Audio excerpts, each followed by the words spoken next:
Hey guys, this is Preeti. Welcome back to my channel. दोस्तों, आज हम बात करने वाले हैं 2011 रिलीज्ड एक हॉरर सेगमेंट के बारे में जिसका नाम है द रेड ड्रेस। कहानी की शुरुआत होती है एक जेमी नाम की लड़की को दिखाते हुए जो अपने दोस्त निकोल के साथ एक बहुत ही पॉश क्लब के कैफेटेरिया में काम करती थी।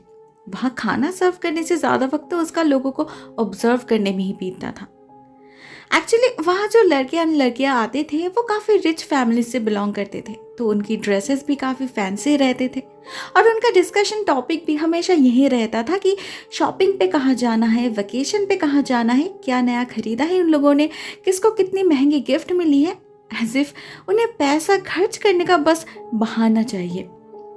जेमी को ये सब बहुत ज़्यादा हर्ट करता था क्योंकि उनकी अमीरी देखकर उसे उसकी गरीबी और ज़्यादा सताने लगती थी। ह्यूमिलेटेड फील करती थी वो। उसे समझ नहीं आता था क्यों उनके पास इतना ज़्यादा है और उसके पास कुछ नहीं। उसे समर वेकेशन पे भी काम करना पड़ रहा है, एक ढंग के कपड़े तक नहीं है उसके पास। उसके जैकेट पे तो इतने पैचेस थे कि सभी मजाक बनाते थे उसका। इतनी फूटी किस्मत क्यों है उसकी। अब इसका जवाब तो निकोल के पास नहीं था। उसे बस इतना पता था कि इनके और उनके बीच एक बहुत बड़ा गैप है जिसके लिए वो लोग इस क्लब के मेंबर हैं और ये दोनों उनके लिए काम करते हैं। यही रियलिटी है और उन्हें ये एक्सेप्ट करना ही होगा। ऊपर से यहाँ पर हमें ये भी पता चलता है कि जेमी को एक लड़के पर क्रश है, जैक नाम से। वो भी काफ़ी रिच है लेकिन बाकी सबकी तरह स्नॉब नहीं है, काफ़ी क्यूट है, उन्हें अच्छे से ट्रीट करता है। लेकिन उससे डायरेक्टली बात करने की हिम्मत जेमी में नहीं थी। जैक को देखते ही काफ़ी घबरा जाती थी वो, भोंदू सा फेस बनाकर बस हंसने लगती थी। उसके बर्ताव इतने ऑब्वियस थे कि पूरे क्लब को ही पता चल चुका था उसके फीलिंग्स के बारे में, जिससे जैक को भी काफ़ी ऑकवर्ड सिचुएशन में पड़ना पड़ता था। दूसरी तरफ एक और लड़की स्टेला, जो जैक की दोस्त भी थी, वो भी उसे इम्प्रेस करने की बहुत कोशिश कर रही थी। तो ऑब्वियसली जेमी को वो बिल्कुल भी पसंद नहीं करती थी और जब भी मौका मिले उसे टॉन्ट करती रहती थी उसका औकात याद दिलाने के लिए, जिससे जैक से वो दूर रहे। लेकिन इससे जेमी की जिद कम नहीं होती थी, उल्टा दुगनी हो जाती थी। ऐसे में एक दिन काम पे जाते वक्त जेमी को एक दुकान दिखता है जिसका नाम बहुत ही अजीब सा था, रेवेंस चेस्ट। और शायद ये आज ही ओपन हुआ था क्योंकि इस रास्ते से तो वो हर रोज गुजरती है, पहले कभी कैसे नहीं देखा। न जाने कि वो दुकान की तरफ देखते ही जेमी को एक स्ट्रॉन्ग अट्रैक्शन फील होता है और वो अंदर घुस जाती है बिना कुछ सोचे समझे ही। दिन के उजाले में भी दुकान के अंदर इतना अंधेरा था कि सब कुछ बहुत मिस्टीरियस लग रहा था। ऐसा लग रहा था कि वो किसी अलग ही दुनिया में पहुंच चुके हैं। बेसिकली ये एक थ्रिफ्ट स्टोर जैसा था, सेकेंड हैंड चीज़ों से भरा हुआ, मगर फिर भी बहुत अनयूजुअल लग रहा था यह सब कुछ। मे बी लाइटिंग के वजह से। जेमी को वहाँ एक रेड ड्रेस नजर आता है जो इतना खूबसूरत था कि जेमी की नज़र ही उस पर अटक जाती है। उधर निकोल को वहाँ कुछ बर्ड्स के स्टैचूज दिखते हैं, मगर जैसे ही वो एक को टच करती है वो रेवन जिंदा होकर एक मैनिक्विन के ऊपर जाके बैठता है जिसने वही रेड ड्रेस पहना था। ऐसा लग रहा था कि पूरी कायनात ही जेमी को वो ड्रेस लेने के लिए कह रही थी, मगर ड्रेस पर कोई प्राइस टैग नहीं था, बस लिखा था एबिगेल से पूछो। अब ये एबिगेल जरूर इस स्टोर की मालकिन होगी, मगर वो कहीं दिखाई नहीं दे रही थी। तो जेमी घंटी बजाकर उन्हें बुलाती है और उस ड्रेस की कीमत पूछती है। सरप्राइजिंगली उन्हें पहले से पता था उसे क्या चाहिए, लेकिन उनके सामने आते ही हम नोटिस करते हैं एबिगेल ब्लाइंड है। तो उसे कैसे पता चला? ये बात निकोल को तो खटकती है मगर जेमी को नहीं। उसका ध्यान तो सिर्फ उस ड्रेस की तरफ था। मगर जब एबिगेल ड्रेस की कीमत $400 बताती है तब उसका दिल टूट जाता है क्योंकि उसके पास इतना पैसा नहीं था। उधर निकोल को तो लग रहा था एबिगेल उन्हें लूटने की कोशिश कर रही है। एक सेकेंड हैंड ड्रेस का प्राइस इतना ज्यादा कैसे हो सकता है? ये कोई थ्रिफ्ट स्टोर है या कोई ब्रांडेड शोरूम? तब एबिगेल बताती है कि यह कोई थ्रिफ्ट स्टोर नहीं है, यहाँ पर मौजूद हर एक सामान बहुत ही ज़्यादा स्पेशल है, वैल्यूएबल है, और अगर जेमी को वो ड्रेस चाहिए तो उसे उसकी कीमत चुकानी पड़ेगी। लेकिन निकोल को जेमी का फाइनेंशियल कंडीशन पता था। उसे ये भी पता था कि जेमी चाहकर भी, इनफैक्ट साल भर मेहनत करके भी उतना पैसा सेव नहीं कर पाएगी। तो वो उसे लेकर निकल जाती है। मगर जेमी इस बात को भुला नहीं पाती। उस रात जब वो अकेले घर लौट रही थी तो फिर से उसे वो दुकान नजर आता है, सामने वो ड्रेस भी। और वो मन ही मन बोलती है कि अगर उसे ये ड्रेस मिल जाए तो जैक उससे नजर नहीं हटा पाएगा, स्टेला भी फीका पड़ जाएगी उसके सामने। जैसे ही जेमी इन बातों को दोहराती है, अचानक उसके सामने दुकान का दरवाजा खुल जाता है अपने आप ही।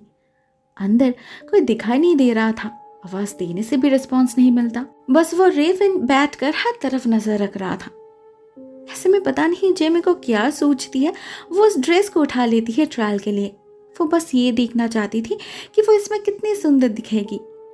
ड्रेस को पहनकर आईने के सामने वो इमेजिन भी करती है कि अगर जैक उसे देखता तो क्या कहता, वो जरूर उसका दीवाना हो जाता। वो जितना इस सब के बारे में सोचने लगती है उतना ही उसके कॉन्फिडेंस को बूस्ट मिलता है। उसे ऐसा लगता है कि उसे सब मिल सकता है, और साथ ही साथ उसके दिल में इस ड्रेस के प्रति लालच भी ग्रो करने लगती है। इसी बीच अचानक उसे बाहर एबिगेल की स्टिक की आवाज सुनाई देती है, विच मीन्स वो पास में ही है। और तो और उसे जेमी का इंटेंशन भी पता चल चुका था। वो दूर से ही उसे वार्न करती है कि अगर वो इस ड्रेस को चुराने के बारे में सोच रही है तो अच्छा नहीं होगा, इन एनी वे उसे पे करना ही होगा। जेमी उसके आ जाने से इतना डर जाती है कि सब गड़बड़ हो जाता है। पहले तो वो छुपने की कोशिश करती है, मगर मौका मिलते ही वो दुकान से भाग निकलती है, उस ड्रेस को पहनकर ही।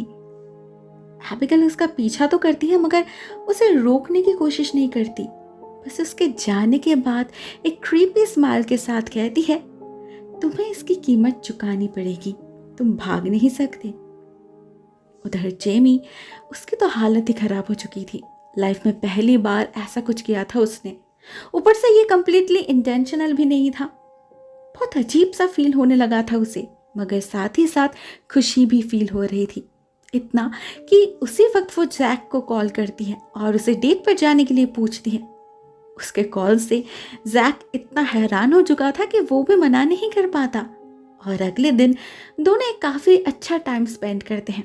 पहले जो लड़की इतनी सहमी सहमी सी रहती थी, स्टूपिड हरकतें करती थी उसके सामने, उसमें इतना ज़्यादा चेंज जैक को हैरान कर रहा था। इनफैक्ट जेमी खुद भी यकीन नहीं कर पा रही थी, मगर जो भी हो रहा था अच्छा हो रहा था, इसी से खुश थी वो।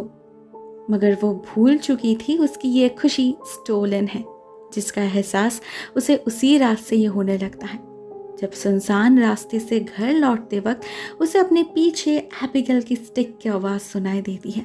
कोई दिखाई तो नहीं देता, मगर जेमी को बार बार ऐसा फील हो रहा था कि कोई छुपकर उस पर नजर रख रहा है। उस रात लिटरली दौड़कर घर पहुंचती है वो, मगर वहां भी उसे शांति नहीं मिलती।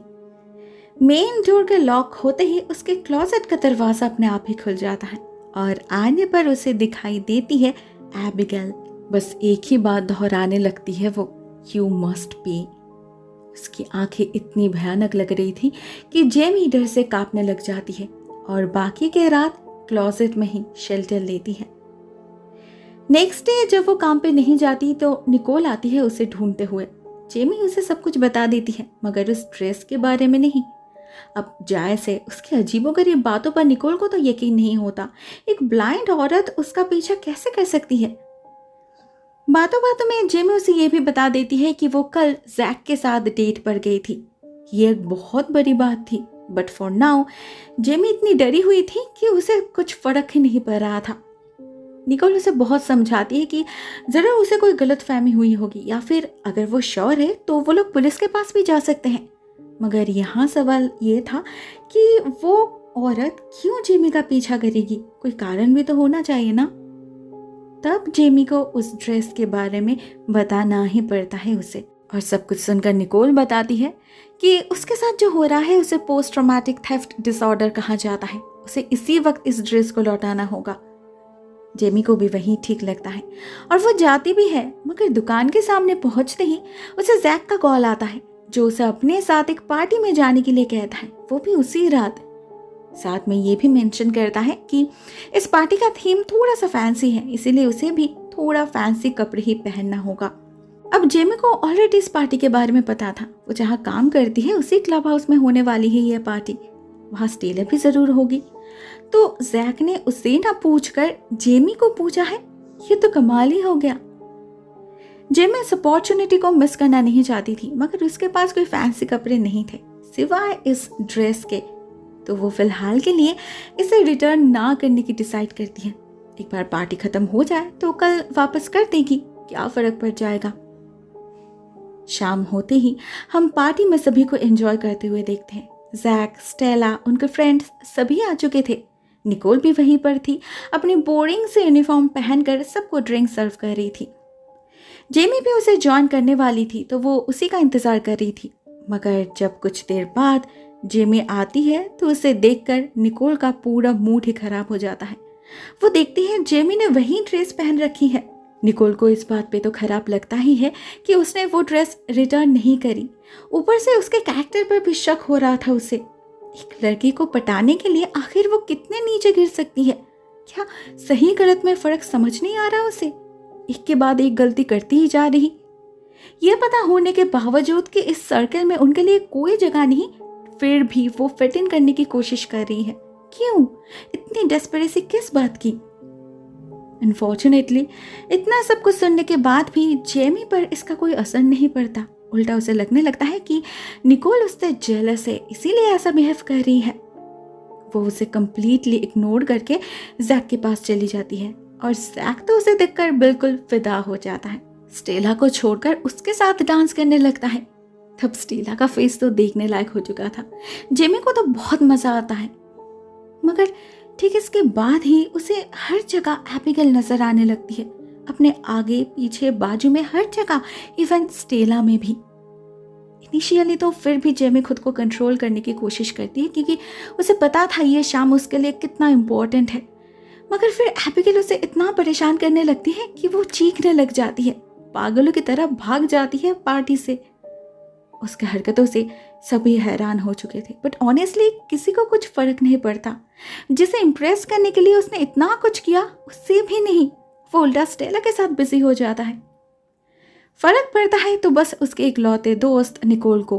उसे शक होता है कि जरूर जेमी को फिर से एबिगेल दिखाई दे रही होगी, मगर वो अपना काम छोड़कर उसके पीछे जा नहीं पाती। उधर जेमी जैसे ही घर पहुंचती है उसे फिर से स्टिक की आवाज सुनाई देने लगती है और साथ में दिखाई देता है वो रेवन, जो उस दिन एबिगेल के शॉप में था। इनफैक्ट हमने तो उसे जेमी के घर के बाहर भी देखा है, मे बी उस पर नजर रखते हुए। पिछले कुछ हादसों से जेमी इतना तो समझ चुकी थी कि ये उसकी कोई गलतफहमी, बीमारी या फिर कोई डिसऑर्डर नहीं है। एबिगेल सच में उसे हॉन्ट कर रही है, वो कोई नॉर्मल इंसान नहीं हो सकती। तो वो उससे माफी मांगने लगती है, कहती है कि वो अपना ड्रेस वापस ले सकती है, मगर ऑलरेडी बहुत लेट हो चुका था। अचानक ही कमरे के अंदर से दो हाथ निकल के उसे अंदर खींच लेता है और बंद कमरे से हमें सुनाई देती है तो बस जेमी की चीख है। शॉले अंदर कुछ बहुत बुरा हो रहा था उसके साथ। बट नेक्स्ट मॉर्निंग हमें जेमी दिखती है अपने बिस्तर पर आराम से सोते हुए। उसने तब भी वही ड्रेस पहनी थी। तभी निकोल उसे कॉल करती है और जेमी की नींद टूट जाती है। निकोल ने यह जानने के लिए कॉल किया था कि कल क्या हुआ था, वो ठीक तो है, मगर जेमी को कुछ याद ही नहीं था। वो काफी कंफ्यूज्ड लग रही थी और उसी हालत में अपने टेबल के पास जाकर अपना चश्मा ढूंढने की कोशिश करती है, जो उसे कहीं नहीं मिलता। उसे समझ नहीं आ रहा था चारों तरफ इतना अंधेरा क्यों है, जबकि सुबह के 11 बज रहे थे और कमरे में इनफ रोशनी भी थी। फाइनली जब कर्टेन्स हटाने के बाद भी उसे कुछ दिखाई नहीं देता, तब उसे रियलाइज होता है कि प्रॉब्लम कमरे में नहीं है, उसके आंखों में है। वो ब्लाइंड हो चुकी है। एबिगेल ने ड्रेस के बदले उससे उसकी आंखें ही छीन ली है। एट द सेम टाइम हम एबिगेल को देखते हैं, जो जेमी के चश्मे को बहुत ही संभाल कर शोकेस के अंदर रख रही थी। मतलब यहाँ पर जो भी चीजें हैं उन सभी के साथ जरूर ऐसा ही कोई हिस्ट्री जुड़ा है। शायद उस रेड ड्रेस के साथ भी था। एबिगेल असल में एक विच है और ये सारे आइटम्स स्पेल कास्टेड है, उसका ट्रेजर। और ये चीजें मिलने उन्हीं लोगों को अट्रैक्ट करती है जिनके दिल में लालच है, जैसे जेमी। उसी को पहली बार ये दुकान दिखा था, उसी को पहली बार वो ड्रेस दिखा था, निकोल को नहीं। भले ही वो लोग सेम सिचुएशन से ही क्यों ना बिलोंग कर रहे हो, लेकिन उसके दिल में कोई लालच नहीं थी। वो शॉर्टकट में कुछ पाना नहीं चाहती थी। यहाँ पर एक बात और इम्पॉर्टेंट है, मुझे लगता है कि अगर एबिगेल को पहले ही अपनी कीमत मिल जाती तो शायद वो जेमी के साथ ऐसा नहीं करती, लेकिन जबकि उसने उसे चीट करने की कोशिश करी तो एबिगेल भी क्यों छोड़े, उसने भी अपना बदला ले ही लिया। इनफैक्ट आज तक जिसने भी उसे चीट करने की कोशिश करी है उसे भारी कीमत चुकानी पड़ी है। जो जेमी के केस में उसकी आंखें थी, अब ये आंखें हमेशा हमेशा के लिए एबिगेल की हो चुकी है। शायद इसीलिए कहा जाता है लालच बुरी बला है। एक छोटी सी चीज के बदले जेमी को कितनी बड़ी कीमत चुकानी पड़ी, सिर्फ और सिर्फ इस लालच के कारण। गलत इंसान से पंगा ले लिया था उसने, एक हेल्पलेस ब्लाइंड लेडी समझकर चीट करने की कोशिश करी थी। ये तो गलत बात है ना, तो उसे सजा भी तो मिलनी चाहिए। दोस्तों, ये स्टोरी यहीं पर एंड हो जाती है। मुझे तो ये कहानी बहुत ही अच्छी लगी। आप कमेंट करना भूलना मत, आपको ये वीडियो कैसा लगा। आज के लिए बस इतना ही दोस्तों। Thank you so much for watching this video. बहुत जल्द मिलते हैं किसी और नई वीडियो के साथ, तब तक के लिए टेक केयर, टाटा।